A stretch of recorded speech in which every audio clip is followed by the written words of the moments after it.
Je suis ravi de vous dire bonjour à tous. Nous sommes arrivés au moment où nous allons pouvoir avancer dans l'enseignement, c'est-à-dire avec la parole du Père Yava et de Yahushua. Nous allons suivre le numéro 16 de l'enseignement pour aujourd'hui. Donc nous sommes à nouveau arrivés au moment où nous allons pouvoir avancer avec l'enseignement qui porte le numéro 16 pour notre enseignement d'aujourd'hui.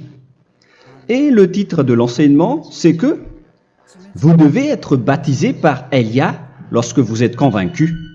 Et je vais continuer pour que vous soyez sauvés, pour que vous ne péchez plus. Justement, donc, vous devez être baptisé.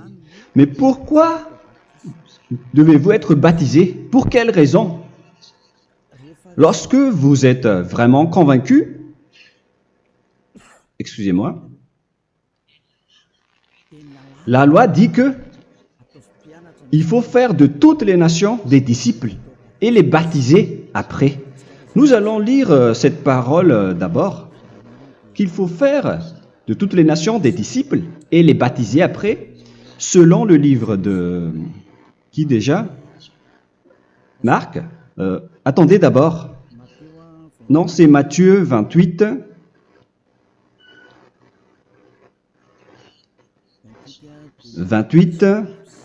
Versets 19 et 20.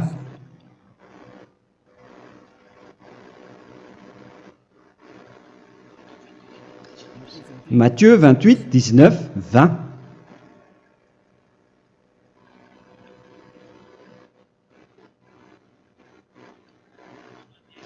Allez, faites de toutes les nations des disciples. Ici donc, il faut faire toutes les nations des disciples. Les baptisons au nom du Père, du Fils et du Saint-Esprit. Donc, à la fois, il faut les enseigner à observer tout ce que je vous ai prescrit. Donc, en enseignant une personne, c'est comme ce que Elia fait en ce moment. Après, donc, il faut baptiser cette personne qui est convaincue par l'enseignement. Donc, on ne doit pas baptiser une personne qui n'a jamais entendu cet enseignement. Voilà la première loi. Ce n'est pas logique de baptiser une personne qui ne connaisse rien de l'enseignement. Et après le baptême, l'enseignement continue encore, comme ce que Elia fait en ce moment. Il enseigne toujours, même les personnes baptisées. Donc, on continue toujours à enseigner. Mais le baptême est donc une loi, tout d'abord. Donc, une fois convaincu, vous devez être baptisé. Moi, je ne vais plus parler du sujet d'enseignement que vous connaissez déjà, parce que vous êtes déjà convaincu. Donc, si vous voulez être nettoyé, lavé de vos péchés, pour que vous ne péchez plus dans ce saint royaume où il y a Elia, alors vous devez être baptisé, car c'est une loi selon l'Acte des Apôtres 22:16. Pourquoi tardes-tu? Lève-toi, appelle son nom et sois baptisé. C'est dans Actes des Apôtres, chapitre 22, verset 16. Actes des Apôtres 22:16. Nous allons lire ensemble cette parole. Et maintenant, que tardes-tu? Lève-toi, sois baptisé et lavé de tes péchés en invoquant le nom de Dieu. Donc, une fois qu'une personne est convaincue de cet enseignement, comme vous qui m'écoutez en ce moment, la loi pour vous, c'est que vous devez invoquer son nom. C'est-à-dire que le nom est important pour répondre aux personnes qui disent que ce n'est pas le cas, en disant que si vous croyez, c'est suffisant. Sachez que c'est un enseignement du diable pour ceux qui disent cela. Au contraire, il faut invoquer son nom, car c'est celui qui invoque le nom de Yahva qui sera sauvé. On vous a déjà enseigné cela. Donc, il faut que vous vous levez, il faut invoquer son nom. Il ne faut plus attendre. Vous ne devez plus attendre ni hésiter. La loi vous dit, levez-vous. On vous dit aujourd'hui, on vous ordonne aujourd'hui de vous lever. N'hésitez plus. Et après, vous devez invoquer son nom en vous rapprochant du royaume de Yahushua, de l'église de Yahushua, d'appeler tous les responsables au téléphone, même pas au téléphone.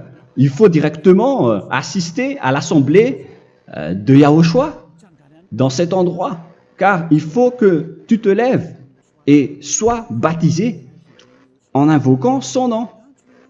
Et c'est ici, à l'église de Yahushua, que vous devez invoquer son nom.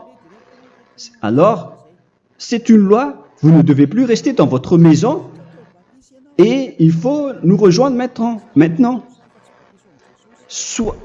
Soyez baptisés en Yahushua et non pas en Jésus, car les baptêmes que vous avez faits auparavant n'est pas le baptême en Yahushua.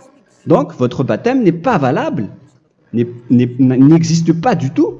Et votre baptême, au contraire, il est pire lorsque vous l'avez fait avec des autres dieux comme Jésus, car vous allez le revêtir jusqu'à votre mort. Car selon Galates 3, 27, vous revêtez le Dieu à qui vous êtes baptisé.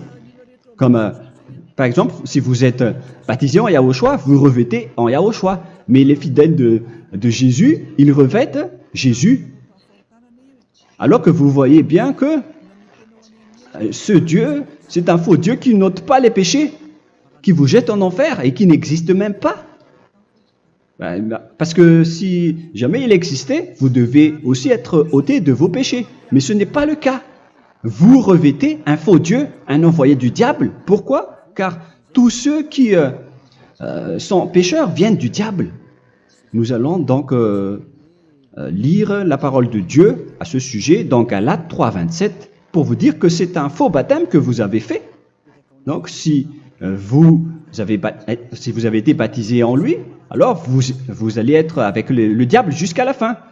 C'est ce qui est pire avec votre baptême qu'il faut enlever et supprimer rapidement, car vous êtes avec le diable.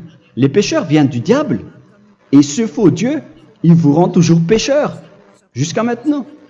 Il vous encourage de rester pécheur non méritant. Ça vient d'où? Ça vient de qui, ce faux Dieu-là? À ce sujet, ils viennent du diable, car les pécheurs viennent du diable. Ce faux Dieu qui n'existe même pas, ce n'est qu'un collaborateur du diable. C'est dans Galates 3, 27. Je vous donne la parole en vous disant qu'il faut fuir rapidement de cet endroit qui ne vous convient pas. Le dernier baptême, ce sera pour le 8 mars 2026 à Madagascar. Et après, il n'y aura plus de baptême ici. Galates 3, 27. Vous tous qui avez été baptisés en Yahushua, par exemple, alors vous avez revêtu Yahushua. Voilà la parole. Donc, si vous avez été baptisé en Jésus, alors vous revêtez Jésus. Comme avec votre dernier baptême, vous allez toujours revêtir celui-là. Et ce vêtement ne sera jamais ôté tant que vous ne vous rapprochez pas de Élia. C'est lui uniquement qui peut vous enlever de ce baptême, de ce Jésus qui vous rend pécheur. Un collaborateur du diable et qui vient du diable.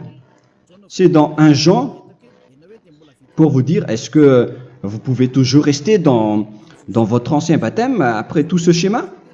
1 Jean, chapitre 3, verset 8. 1 Jean 3, 8. C'est où déjà? Celui qui pêche est du diable, car le diable pêche dès le commencement. Vous voyez? Et voilà ce qui est pire. C'est votre Dieu même qui vous rend pécheur et qui vous dit que vous devez être pécheur.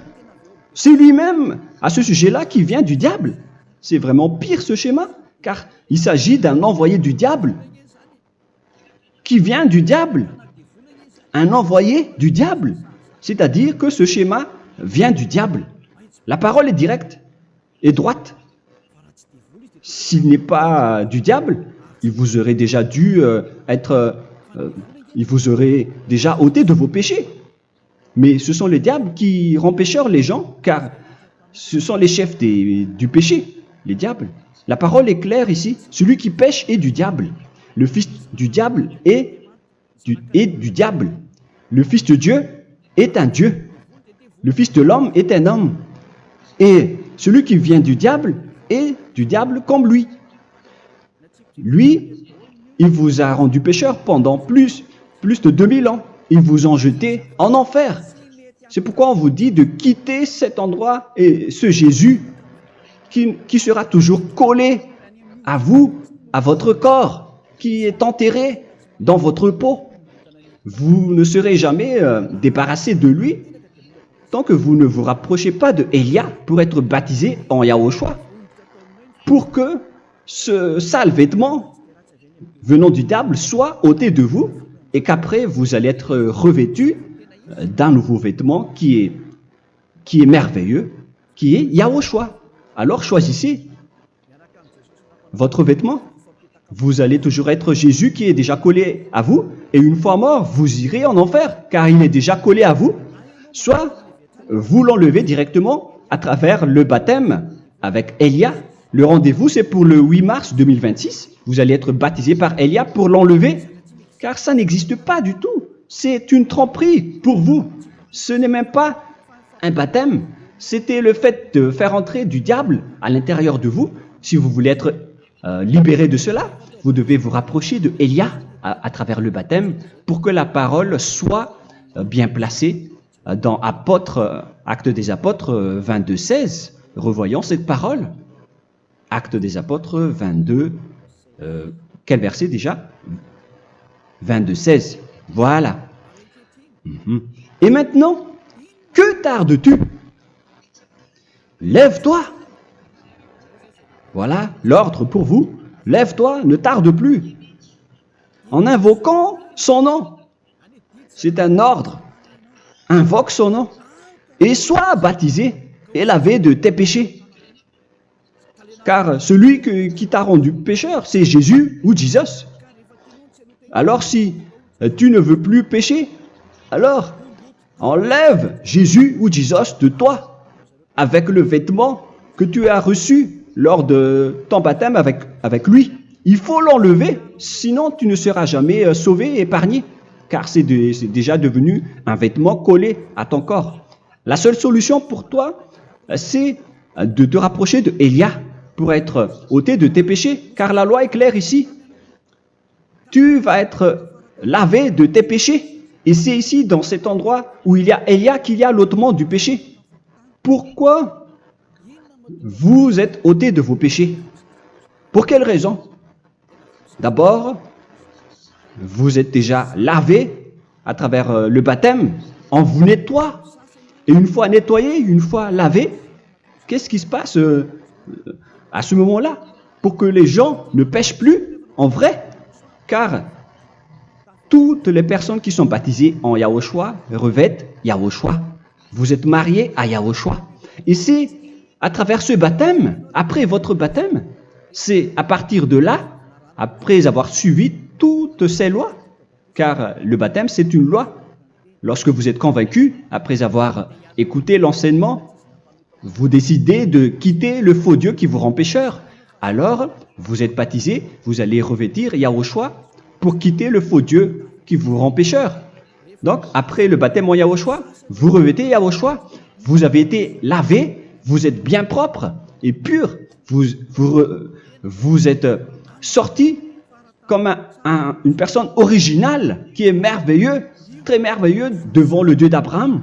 Vous êtes complètement purifié jusqu'à votre fond de conscience à travers ce baptême venant du sang de Yahushua qui vous nettoie jusqu'au fond de toutes vos pensées, car le baptême marque la mort de Yahushua. Yahushua est mort pour vous verser son sang pour vous. Tout cela confirme votre relation avec Yahushua, car le baptême vous dit que vous êtes mort ensemble avec Yahushua et vous êtes ressuscité ensemble avec Yahushua. Vous avez été enterré avec lui et vous avez été ressuscité avec lui dans la vie éternelle. Voilà la vie avec Yahushua et le baptême avec Yahushua. C'est pour montrer la bonté de Yahushua pour chacun de vous concernant cette merveille. Voilà le baptême, c'est la mort avec Yahushua. C'est pourquoi je vous ai dit, en même temps, c'est la mort pour vous. Et c'est aussi votre purification. C'est dans Romains, chapitre 6, verset 4.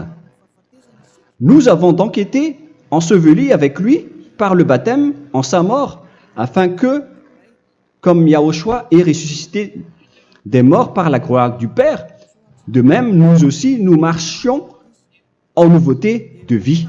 Donc, on était morts avec Yahushua à travers le baptême, et c'est après aussi que nous avons été ressuscités vers la nouvelle vie. Verset 5. En effet, si nous sommes devenus une même plante avec lui par la conformité à sa mort, nous le serons aussi par la conformité à la résurrection. Nous voyons bien ici que nous étions morts ensemble avec Yahushua à travers le baptême. Nous étions morts ensemble avec lui. C'est clair ici. On parle ici du sujet du baptême. Nous avons donc été ensevelis avec lui par le baptême en sa mort, mais pas avec autre chose. C'est clair alors à travers cette parole que c'est à travers ce baptême que nous allons avoir la même geste que Yahushua. Donc si vous voulez être ôté de vos péchés, vous devez entrer